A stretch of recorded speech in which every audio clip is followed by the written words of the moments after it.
Okay, we left off on the very bottom of Dalenum and Beis. We just left off here. Tanan. We learned in the Mishnah. Hamevi get Mebedinas Hayam. So one brings a get to the Yasayam, he has to say funny nechtam. Ve'enu yochol lomar. But he's not able to say funny nechtam. Ve'enu yochol lom funny nechtam. So what he was supposed to say, he's not able to say it. What is the connotation? Not able? I mean, because he's handicapped, he's not able to say it. Im yeshol of edim yiskayim b'chosamov.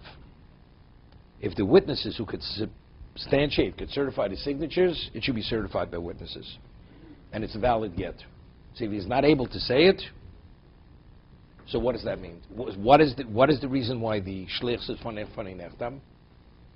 To certify the get. But if the issue is lishma, that is a concern of lishma, why is this kind of chosam sufficient? They pose the question, what is the meaning? He's not able to say it. He became a deaf mute. I mean, did he send a person who was a deaf mute that he should be the shliach? A cherish of deaf mute is not qualified to be a shliach. So how could he be the equivalent of the husband? All people are qualified to bring the get, to be the equivalent of the husband. So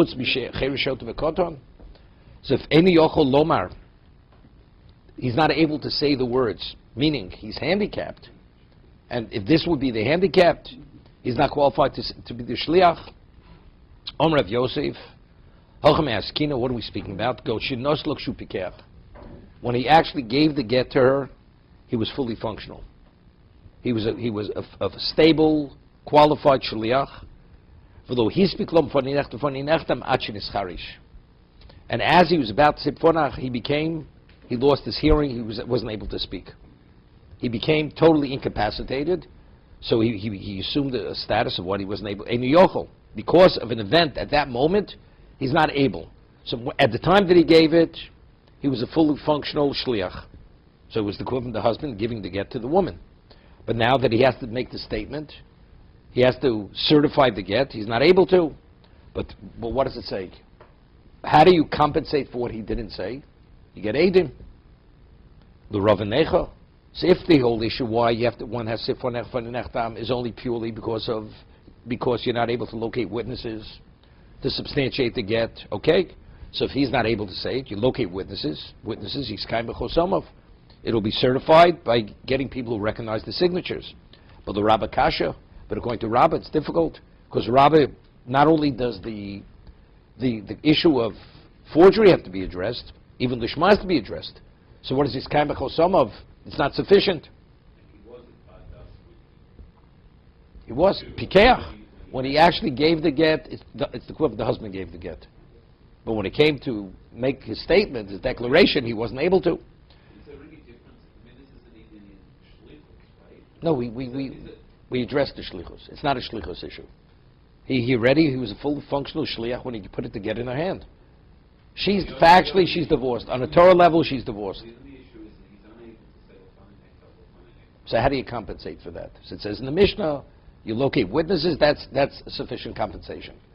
So the Gemara says, according to Rav, it's sufficient, but according to Rav, it's not sufficient. So Gemara says something interesting, which is Gemara later, in second parak. Now, it's interesting. The Gemara says, we had earlier on Tabezim and Beis, that this whole idea of what Lishma, factually, even in Chutz Loretz, the average sofa is proficient in Lishma. But there's a very small minority, and even Rameir, who's Chaysh L'Miyuta, even Rameir, who's always concerned about the minority, even he says, it's such a small minority, it's not to be concerned about. But because we discussed these laws, the husband, since there is a very small minority who are not proficient in this area, the husband he could create murmurings. We don't want any murmurings, right? Therefore, it's only Drabanan. But factually, it came to a point that every sofer in Chutz La'aretz became fully proficient in Lishma. There was no difference in Chutz La'aretz and Eretz Yisrael. As in Eretz Yisrael, fully proficient, Chutz La'aretz. So this Mishnah is speaking Lach Shalomdu. After they were learned sufficiently that there wasn't even a basis concern, that's what this Mishnah is speaking about. So it's a phenomenal question. Yochol Nami. So if that is the case, what do we have to speak about? Say that the reason why she's kind of Chosomov is because he's not able, because he became a deaf mute. Even if he's able to say it, for whatever, if he didn't say it, locate two witnesses, let them substantiate the get. Right? Why is it only if he's not able? If he's not able to make the declaration. So Gemara says something interesting. There's a concern. What happens? It could revert back to the original issue, the original problem, that the Sofrim Chutz Loretz, they may not be proficient again. So Rashi says something interesting. Rashi says, what is the Gzeira of Shemi Yazdov el Kukulo? Because we have this regarding many things in Shas. Shemi Yazdov el Kukulo v'yishkuchu. So people will say, last year when we substantiated the get, it was enough to look at two witnesses, and they would testify about the signatures. So let's say this year, Sofrim again become less proficient. So what do people say? We remember last year it was enough to have two witnesses. So people always remember what took place in the past. We remember. But you don't understand. In the past, because the Sofrim were fully proficient, that issue didn't have to be addressed. But today that we've reverted back to the original problem, we have to address the additional problem of Lishma, right? The Hilkoch, what do people say? Therefore, even today. But because Shemi Yazdov Kukulo, let's talk. The Gemara says in the Mishnah, we had Mishnah Sukkah, that Chodosh, right, the new grain, any grain that takes root after the Korban Omer, what's the halacha? You have to wait till the following year. That's called new grain. You're not permitted to eat it until the Omer is brought, which is the following year, Chodosh. Now, when is Omer permitted on the second day Pesach? The moment the Omer is brought. The moment the Omer is brought, you're permitted to eat it immediately. After the Churban Abayis, Reb Yochanan ben Zakkai was the leading Torah sage of the generation. He legislated a number of enactments. One of them is that the whole 16th day of Nisan, you're not permitted to Chodosh. Yom Hanef, that day, the day you're not permitted. Why? What's the reason? What's the reason? So he says, so the Gemara says, factually, if there's a korban, the Gemara cites two psukim. If there's a korban, you have to wait for the korban to be brought. When the korban's brought, it's permitted immediately. If there's no korban, at Netzach Hama, at sunrise, you're permitted to eat the new grain. No, one second. We're talking about the Korban Omer. Korban Omer. The Korban Omer permits the Chodesh. If there's no Korban Omer, because there's no Beis HaMikdash, sunrise, you're permitted to eat the new grain immediately. But if there is a Korban Omer, you have to wait for the Korban Omer. So after the Churban Abayis, factually, the moment the sunrise came, the 16th morning, you're permitted to Chodesh. But Rabbi Yochanan ben Zakkai says, no, the whole 17th day you're not permitted to eat. Why? Because Shemi Yibana Beis HaMikdash, the Beis HaMikdash may be rebuilt. And if it's going to be rebuilt, what are people going to say? We remember last year, the moment sunrise came on the 16th, we were permitted to eat it. But they don't realize this year we have a Beis HaMikdash, and there's a Korban Omer. So as a result of people are going to say, last year this is the way we conducted ourselves, therefore, they'll continue to conduct. Therefore, to prevent that from happening, Rabbi Yochanan ben Zakkai says, the 17th day you're not permitted to eat the Chodosh. Because Shemi Yibaz. Because people always, they'll have a recollection of the way they conduct themselves the previous year. People say, last year, we know, get in the past, if the person didn't make the declaration, Edom was sufficient. But people don't understand. Last year was Lach Shalomdu. Last year, the Sofrim Chutz Loretz, they were all proficient. There wasn't even a basis to contest the get, period. Not even for murmurings. This year, it's not so simple any longer. Therefore, as a result of that, we say what we call lo plug. We don't make any differentiations. Because of Shemi Yazdov el Kukulo. The Gemara says in Be'ah, David, we learned this, in Be'ah, that we keep 2 days Yom Tov in Chutz Loretz. Minig Avosenu b'yadeinu. He says, even though Yadina b'kfiri yarcho, even though based on a mathematical calculation, we know exactly when Rosh Chodesh is. Right? The only reason why we keep 2 days is because there's a question, when did the month begin? Right? But today, the Gemara says, Yadin b'kfiri yarcho, we know mathematically exactly when the month begins. So why do we keep 2 days Yom Tov? So Gemara says, because you never know, because eventually there may come a time where people, they won't know exactly how to calculate the time, and we're back to square one. So we're back to Sveika Yoma. As a result of that, Chutz Loretz, we always keep 2 days for that reason. That's Minig Absein B'Yodenu. Because again, it's the same idea. We're always concerned there may be a moment where that moment is not as today. So to assure that everything's done correctly, we continue doing it as we did when we did have the problem. Therefore, we make no changes. Wait 1 second. So the Gemara's going to ask a question. So now situation, you're telling me here, because he's not able to make the declaration, but factually according to Rabbo, right? And we will consider Shemi Yachdav Kukulo. So now here, when he's not able to make the declaration, why rate him sufficient, right? Yochi Yochel Nami. Gzeir Shemi Yachdav Kukulo. So says Yochi Yochel Nami. So in our situation here, when he's not able because he became a deaf mute, rabbinically we should validate the get because the Lushma aspect is not being addressed. On that, the Gemara says simple: Pikech von ischaresh lo shchicha. Person is fully functional, and he loses his ability to hear and speak in a moment. Something which is it's uncommon. Something which is so uncommon, so remote, we don't have to take that into account. On a normal, continuous level, we don't make any changes. But this is such an unusual case, we're not concerned that this will somehow complicate things. Therefore, we say, since there's no other way to deal with it, only this way, therefore it's sufficient. It's sufficient that the Eidim should substantiate. Thank you.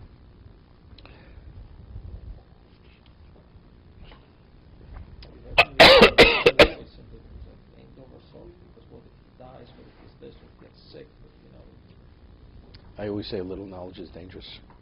He learns Yom Kippur, the Mishnah and Yuma in Ledavasof. Okay, we'll discuss it. Okay. It's an unusual case. It's unusual. That's called milslo shchicha. Milslo shchicha lo lozer b'rabbanon. No, that's the reason why we allow that to be the exception. We deal with the reality is the only issue today is the husband should not contest the validity in terms of it's a forgery. So that we're able to address with Yiskayim B'Chosamov. The Shema today does not be addressed, but what about the Gzeira? Since it's an unusual case, Muslo Shchicha lo gozer b'Rabbana. Okay? So I ask a question, Vayishad lo Shchicha. Now there's an interesting case. What happens if the husband, we discussed in Kedushin, in the second parak, you have a Shliach L'holocha, you have a Shliach L'Kabbalah, right? A husband appoints a Shliach to deliver a get. So the one who delivers the get, he's the equivalent of the husband. What about the wife? She appoints a Shliach to receive the get on her behalf. So her Shliach is equivalent of herself. So if, let's say, the husband Shliach would give it to her Shliach, she's divorced. Because her agent is her, and the agent who delivers is the equivalent of the husband. Okay? What about if the husband says to the woman, I'm making you a Shliach to be the equivalent of myself, and when you arrive in the Bezdin at a certain location, then you become yourself. You're my agent up to that point, and then you should be divorced. So that moment is a transition from the husband to the wife. Until that moment, it's not a condition. Not a condition. It's not. Should she not deliver it to that agent? No, she's not delivering to the Bezdin. She's arriving in the Bezdin. You're my agent until you arrive at that location, and then the get should be a get. So therefore, it's like she's giving herself the get. She is the husband, and she's herself. So the get is effective. I mean, it's an unusual case, right? But yet, we'll see in a moment. Vayish lo shchicha. Have you ever heard of such a case? Where the woman is the shlich lo-loch and the shlich lo-kabbalah. She's representing the husband, and when she reaches a certain location, how often does such a thing happen? It's an unusual case. 1 second. It's unusual.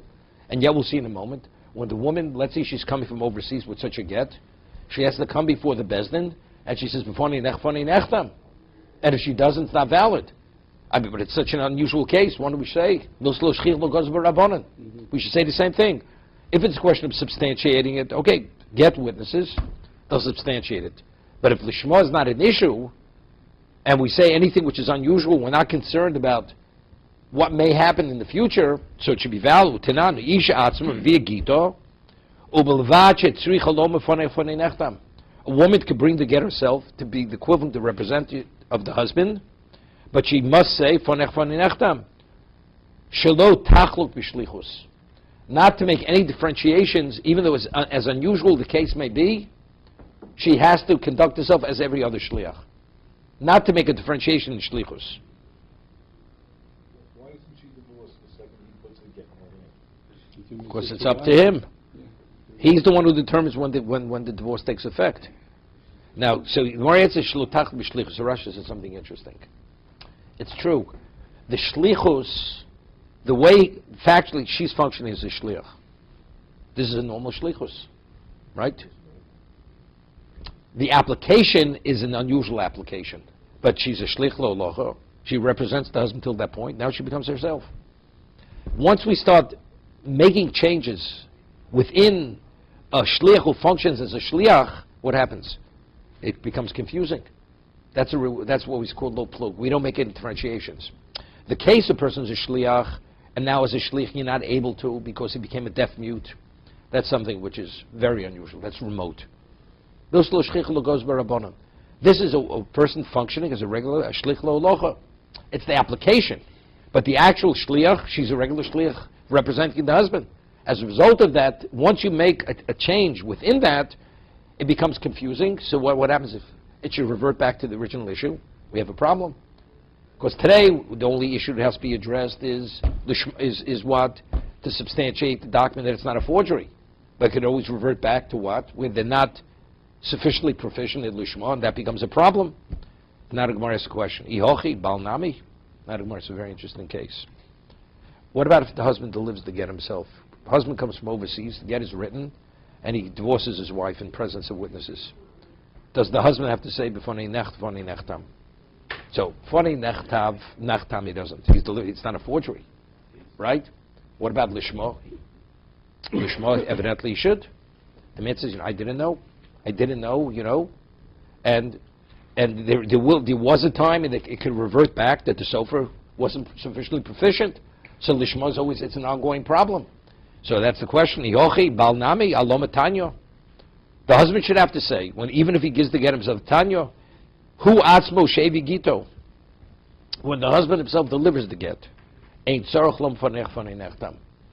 He does not have to speak about the writing, which is the lishma, or the signing. Time am I? What's the reason? I mean, by his own actions. Don't get the fact that he chose someone that was not. it's ignorance. It's ignorance, he says. He'll say it to, I wasn't aware. The only claim he has is that forgery. It was not. I don't see Both him. things are in his hand. Both things he can ignore. Lishma was not in his hand. He didn't know. But he can go to sofa, he can check. We're saying sofer mechutzlars, not every sofer is proficient in this particular area. He himself is an Amoritz. What is he? He's an Amoritz. What does he know?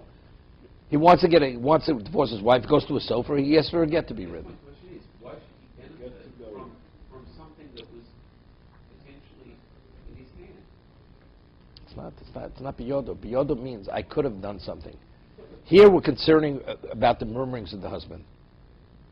There is a basis to be concerned. He could say that what? That I wasn't aware, the sofer, it's a problem. If today it's not a problem because all soferim are fully proficient. But if we're concerned about Shemi Asdov L'Kukulo, there is a time when they're not, he could come with such a claim. So the Gemara says, My Tamar Rabbanon Tzorach Lomer. So the Gemara says, answers. Time of my Omer Rabbanon Tzorach Lom Fanei Nech. Why does, even when the agent, he attests to the validity of the get, why does he have to say Fonei Nechtam? Why? Dilma Osi Bala Ma'arir Uposale. Because the husband may come with a claim and he'll invalidate the get. Well, we spoke earlier, what's the invalidation? He's not going to validate the get. He'll create a question and maybe puzzle. Hashta Mintked Nokat Le Biyode Vira Kumarale. If somebody else delivers the get, the person will say, the husband may come and create trouble. He'll create trouble for the woman. But if he's delivering the get himself, he's not going to create, the reality is not going to come make trouble. If somebody else delivers the get, he'll think about something afterwards. He may say, by the way, the get that was delivered, it wasn't written properly. Right? Even if you could prove that it's not a forgery, but who knows what. But if he's giving it himself, we're not concerned he's going to come make trouble. As a result of that, all we have to, and he's giving it, so himself giving it clearly says it's not a forgery. And in addition, giving himself, we're not concerned he's going to come make an issue over it. It would be too brazen a claim. Is that it? Or it's just Because initially, it's really, the claim is baseless anyway. yeah. But to avoid any murmurings, there's not going to be any murmurings. No, it's not true. We had earlier, it's not true. It's Laz. It's never true. The number is so not proficient, even when it was a problem, it's so infinitesimal, it's never a problem.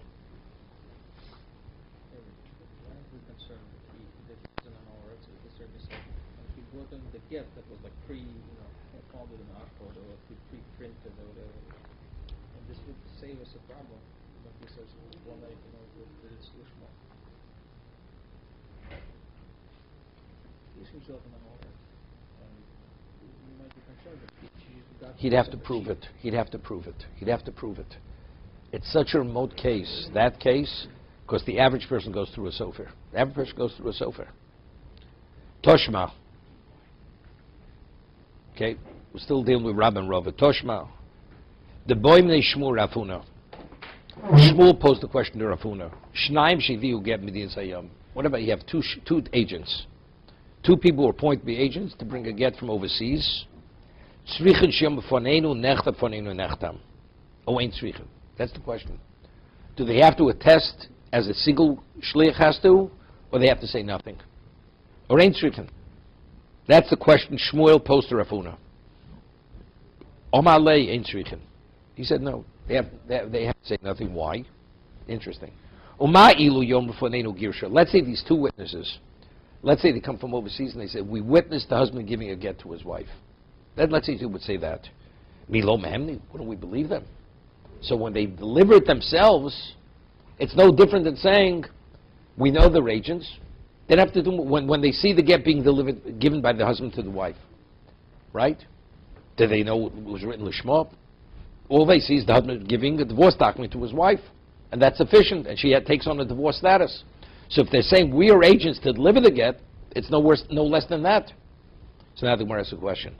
The Rav Necha, if it's a question of what a forgery, that's the issue that has to be addressed to the two witnesses, right? If two witnesses see the husband giving the get to his wife, it's not a question; it's a forged document. So when they give it themselves, it's the same thing. But the Rabba Kasha, but according to Rabba, it seems to be it's going to be a problem because if it's lishma, even if they see the husband giving the get to his wife, maybe it wasn't written lishma, maybe the husband was what? A semi-am oretz, right? So you could be mechalik, because we said, if when the husband gives the get himself, he's not bo'ul marir. So that's, but what about when somebody else delivers the get? He does come make trouble. So therefore there's no comparison, he says. If they would have witnessed the husband giving the get himself, there's no question we accept that testimony, the wife is fully divorced. So what do we just say? When the husband gives the get himself, lo ba'alu marir. Right? He's the one if he gives it himself. But over here, who's delivering the get? The agents are delivering the get. So therefore, you can't compare when they give it, or when they testify they saw him give it. So if so, the issue becomes an issue again. There could be murmurings. He could say, I wasn't aware that it had to be written lishma. It was written by a sofa who wasn't fully proficient in lishma. Yeah, it's good. They're not comparable. The Gemara builds itself on what the previous said. The Gemara says, if the husband delivers the get himself, he does not have to gives the get himself. He does not have to say b'fanech fani nechtam. Why? Because the whole issue is it's purely he creates murmurings. If he gives the get himself, he's not going to create those murmurings. So now the Gemara says, why do two witnesses deliver the get? The Mishnah says, why don't they have to say b'fanech fani nechtam? Because it's no worse than if they would have testified. We witnessed the get; it's been given by the husband to the wife. No, but we just finished saying when the husband gives the get to the wife. When the husband gives it himself, there's never an issue. It's always when a third party gives it. So now we're dealing with a third party. Because the two witnesses, they're acting as the shliach, both as the shluchim of the baal, of the husband. So why isn't it a problem? So why do we say that just the giving is sufficient. They should have to also attest to the fact. But what are they witnesses to? The fact that the husband gave. No, he didn't. He made them shluchim, but not the actual act of divorce, right? Is the shliach a witness in a sense, or just a messenger service? You're saying it's a witness. No, if he's a single person, if he says the single, he's a witness. If they say nothing, they're not witnesses. It's not like a delivery service. Because if it was just delivery service, how could he say the Baal just came up and said, yeah, do this tomorrow. No, we said earlier. The declaration of a single shliach is the equivalent of testimony. But that's rabbinical. That's rabbinical. Because on Torah level, there's no such thing as a single witness testifying regarding marriage or divorce. So that, the whole thing is rabbinical. Okay? But according to Rabbi, also it's Rabbinical. We said the whole thing's rabbinical. Right.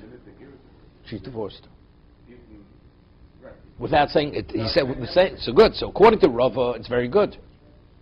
Because the whole thing is, the husband will claim it's a forgery. You can't say it's a forgery. Because they're saying, he gave it to us. Single witness, he can make trouble. Because it's a single witness. Two witnesses, you can't say anything. Even if they say nothing. Because it's his word against two witnesses. If it's a single witness, so we said earlier, when you say, it's daiki. No, he's so meticulous. Therefore, we totally dismiss the husband. With two witnesses, you don't need the concept. It's two against one. So good, but Gemara's asking a good question. But how do you know it's lishma? We know it's not a forgery, but lishma you don't know. The husband could say, I wasn't aware that it had to be written lishma, or I used the sofa, wasn't fully proficient in this area, because it's coming from chutz la'aretz. But aren't those shluchim the same as the husband? No, we made that differentiation. When the husband gives himself to get lobo balu ma'arir, because he did the act itself. But if it's given through a third party, he could have regretted it 6 times till it arrived. No, it doesn't make a difference. The difference is did you actually terminate it yourself, or is it being given through a third party? So now the Gemara answers. Again, back where we started. We're speaking that even chutz la'aretz, this discussion of Rav Huna and Shmuel is after all the sofer from chutz la'aretz, after they've learned. Every sofer is proficient. So Gemara says, chadnami. So if that's the case, even a single witness should not have to say fanech fani nechtam. So Gemara says again, because we're concerned it may revert back to a time they won't be fully proficient. So Gemara says, train nami. So what about 2? Let's be concerned. Beitrei demaisi gita mislo shchicha. A husband who appoints 2 shluchim to deliver get, that's something which is unusual. It's an unusual case of shliach. Usually you have 1 shliach. Again, because it's an unusual case, we don't enact fences for an unusual case. No, not one. Neither. Here, the get is being delivered by 2 agents. This is an unusual case.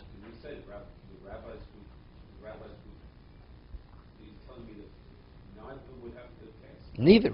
They just give it. They just give the get, and that's sufficient. They're giving the get as what? As the husband. Okay? Even if they haven't witnessed the signing, even if they know nothing, that's a pure messenger service. That would work. With these 2. They're saying the husband gave us this document to be delivered. That's all. To represent him. Nothing. They know nothing about the signatures, and they know. Well, isn't it obvious if the husband gave it to him, it's not a forgery? It's obvious. What is it say? It's a forged get? It's a forged document. It can't be forged. Forged means somebody else wrote it, and they gave it to my wife. No, the husband himself, so the presumption is without a question. The husband had it written for his wife, and he gave it to these 2 individuals to be delivered as his agents. Okay? Now, somewhere says, Vayisha lo shchicha. Same question. What about a woman? A woman, the type of the case we had, she's the agent till a certain point, and then it transitions that she's herself. Utanan isha atzma via gito. A woman brings the get herself from overseas. But she has to attest that it was written in her presence and signed. So in that more is a shel tachluk b'shlichus. Again, because there, the shliach is a conventional shliach. The application is unusual. But in terms of what she is, she's a regular shliach. She's representing the husband. One second. Iochi bal nami. So what about the husband? Alom b'tanyu hu atzmo shevi gitu en nitzorch l'mfonech fonei nechtam. The husband who gives the get himself in the presence of witness, he has to say nothing, even though he brought the get from overseas. Time amai. Omer Rabbanon tzorch l'mfonech nechtav dilma osi bal ma'ariv. Why does the agent have to say, attest to its writing and its signing? Because the husband may come and create murmurings. Uposale. Here he's giving himself, he's not going to make trouble. Therefore, there's no concern. Yeah, you wanted to add something. We asked previously if the Isha is, so to speak, aid to herself, that Lefona Nechtam was written in the Shema. She's not, okay. As if she's aid the Rabban, whatever it is. She's justifying on herself. That's all rabbinical. The whole thing's rabbinical. A woman's never qualified to testify, right? This is all purely all rabbinic. It all goes to the Bishma Guna Kilu Barabonan. We want the woman to have an easy way to remarry. Another question that I had: in conclusion, we learned that get has to travel from it's from Sukkot. Get has to travel. Has to be given from the husband to the wife. Not the, she is the husband up to a point, then she becomes the wife. So in this case, the get is in the same shoes all the time. It's not changing hands. No, her hand was considered the hand of the husband. Even if it's physical, it's the same thing. Doesn't make a difference. Doesn't make a difference. Toshma. Hamevi get maybe sayam v'noslo. A person brings a get from overseas and is given to her v'lo omar lo b'fonei nechtam. And the shliach did not say fonei nechtam. Im niskaim b'chosom of kosher. If it's certified, it's valid. V'im la posel. If not, it says posel. If the get is not certified, it's posel. Why? Havi lo hutzru lo fonei nechtam. Havi lo hutzru lomer. V'la posel havi. Why? So we're quoting a Mishnah.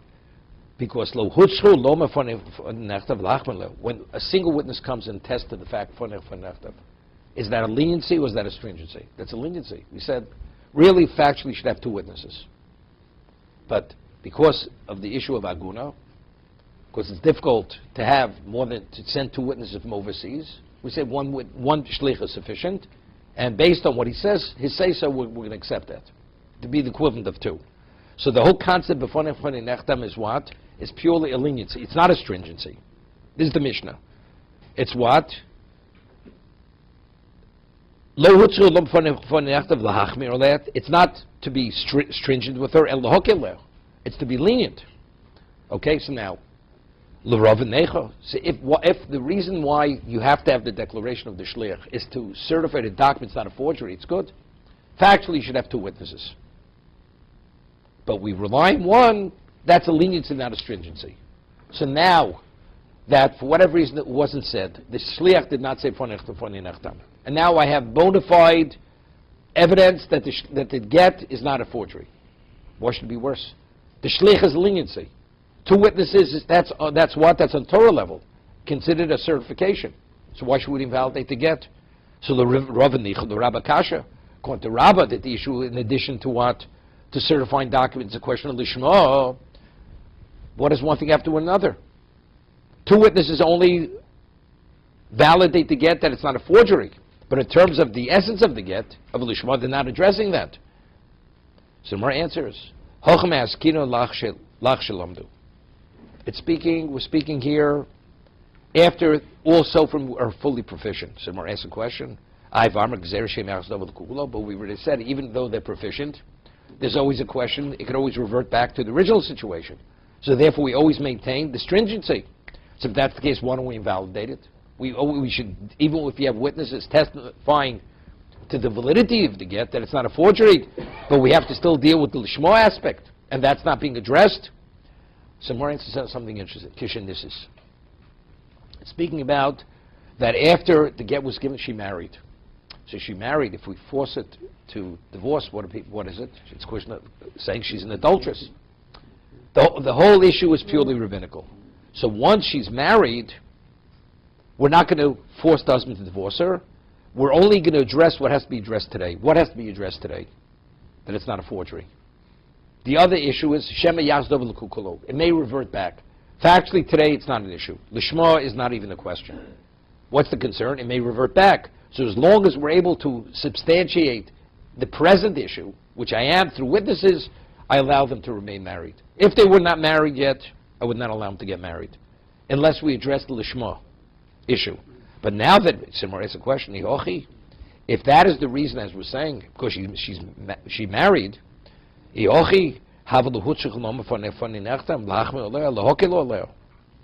tell me that the reason why 2 witnesses is sufficient because I prefer, the whole issue is of a single witness is to be lenient, not be machmir. Here the reason why we're being makel is why. Why we're being lenient? Because she married. It has nothing to do with this. Factually, we tell them it's being a lach shalomdu. The issue of lishma is not an issue. But because they're married, we don't want to force them to divorce because it's going to be a problem. Because that means you're classifying it equivalent to be an act of adultery. So what do you tell me that the reason why we rely on one single witness is to be lenient rather than being stringent, but that's not the issue. That's not why I'm being lenient over here. I'm being lenient over here is because she's married. So how do I reconcile with Rabbah? So evidently we see from here the only issue of substantiating the document is purely to indicate that it's not a forgery. But Lishmo was never a question. So on that the Gemara answers, Hochi Kamar. This is the way you have to read the Mishnah. Maybe you'll say, even if she's married, I should act strictly with her and force her to what? Force the husband to send her off. That don't allow them to be together. So on that we answer, Havi lo hutzchu lo. So we say, initially, why did we want that the shliach should attest that it was written and signed before him? Not to be stringent, not to be strict, but rather to be lenient. So time am I? What's the reason? Listen, what's the reason? Because we're concerned the husband may come and create murmurings. Not that it has any significance to it, but we prefer that there shouldn't be a problem. Uposil, and he'll claim the get is not valid. But factually, presently, the husband didn't come. So we should create the problem. It's because there is a far-fetched possibility the husband may come. So you know something, unless everything's done correctly, we don't want you to marry. But if you're already married, we're going to create the murmurings. We're not going to create murmurings. Therefore we say, as long as you address the essence of what has to be addressed, which means that it's not a forgery, that would be sufficient.